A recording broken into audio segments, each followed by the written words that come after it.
విశాఖ బైజూస్లో అగ్ని ప్రమాదం జరిగింది. గాజువాకలోని ఆకాష్ బైజూస్ విద్యా సంస్థల్లో ఈ ఘటన జరిగింది. మెయిన్ రోడ్డులో వైభవ్ జ్యువెలరీ షాప్ 2వ అంతస్తులో ఉన్న బైజూస్లో మంటలు చెలరేగాయి.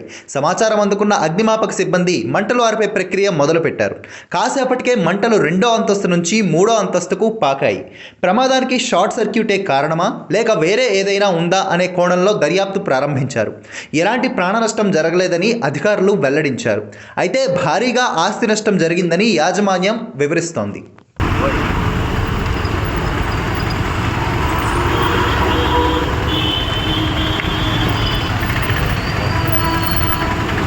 వెళ్ళిపోతే సిలిండర్లో ఉంటే